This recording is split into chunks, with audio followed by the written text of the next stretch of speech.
Millions of Americans will be out and about shopping tomorrow, but some folks will be locked out, literally.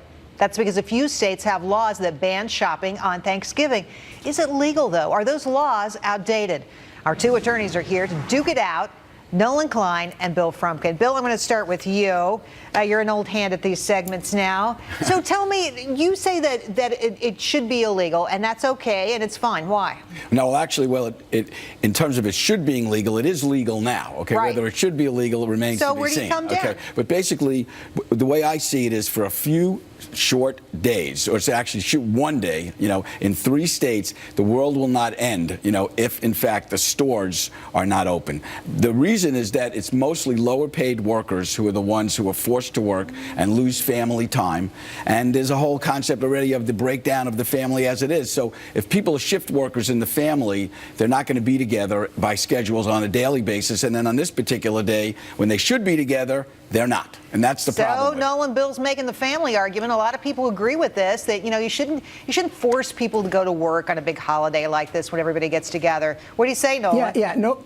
Listen, nobody in the world is going to argue that it's not good for families to be together, that it's not good on Thanksgiving for everybody to get together and to have turkey and have a good time. The problem is when the government imposes these rules on people, we get into situations that in a lot of cases don't make sense. For example, in Massachusetts, one of the states we're talking about, there are 55 types of businesses that are exempted from this rule completely. So Massachusetts apparently thinks that it's okay for people who work in a gas station or who work in a movie theater, who work in a restaurant to be away from their families on Thanksgiving, but that somehow if you work in Walmart or Target or one of these stores, that you have to be with your family Bill, on Thanksgiving. There's special rules for special people. What do you say? Well, there's not many, gas stations that are open. I think a lot of them are closed. There's a maybe not on the major highways, the turnpikes because of the traveling. That's their choice. It's a choice, but the truth of the matter is, today there was a workout in a Whole Foods in Chicago.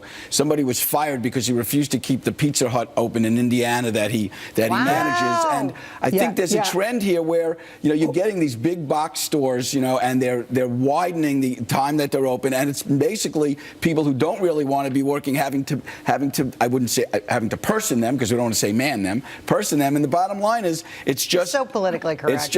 It's just a breakdown in our society at this point. How paternalistic to say that if you work in a gas station, your boss can make a decision whether or not you need to work, but if you work in a Walmart, well, the government's going to make the decision for you. How paternalistic to say that these people who are lower wage workers shouldn't be entitled to get time and a half, which a lot of employers do offer to work on holidays, or shouldn't be entitled to work during those hours. In fact, Whole Foods does offer time and a half, is my understanding, and has more slots available, more people who want to work in the slots on the holidays than people who want to work on the holidays. And so I think that this argument is a manufactured one. It's also a law that really comes from the middle of the 1800s, these blue laws, which are really theocratic in a way. All right. Let's let Bill weigh in on at least one of these points. Sure. Well, the point is that you might have 2 people working in a gas station. To keep a box store open, you have to have at least 100, although half the time you can't find them, but they are there, okay, in order to keep the place open. And I also think the practical effect, though, of this is that if you say, I don't want to work on a certain day, even though you're going to be paid time and a half, that goes in the mind of your boss. That's not a way to get ahead in the organization. And by being open, you're going to be in a situation where you're falling behind if you don't show up. Let's see what the people think, okay? So because they weigh in on Thanksgiving shopping, and it's really interesting.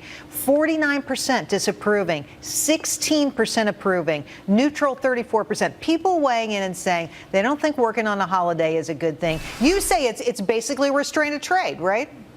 Right. I mean, look, I don't think working on a holiday is a good thing. I think people should be allowed or should have the choice to stay home if they'd like to. But the fact of the matter is that consumers vote with their feet. And the reason that we're seeing this uptick now in shopping during the holiday season, and the reason we're having a conversation about shopping on Thanksgiving, which we never used to have, is because people do want to shop on Thanksgiving. And if you're the CEO of a company and people want to shop at your store on Thanksgiving, you better have a good reason for not letting them through the door. But I don't think so. And I think the reason is that there are 47 states where you can shop. In these 3 states where you have these blue laws, they've made a decision that the people should get some rest and be together on these holidays, which is a good thing. And finally, I think it's symptomatic. It's symptomatic of the breakdown of the boundaries in our society, where people are just, All traditions are going. Today I was on the elliptical in a gym. This guy's on the phone next to me. I can't even hear myself think. I mean, it's just part of the greater problem and breakdown in our society of relationships, All right, which is Nolan, not good. I'm going to give you this much time. Go.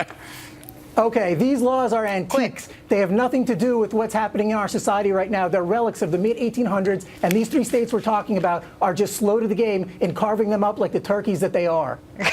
Good one. I like that. That was good. I wonder if I'm There you go. relic.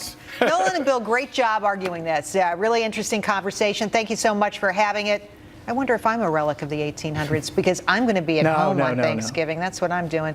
We'll be right back with my 2 cents more and the answer to our question of the day. Is Common Core a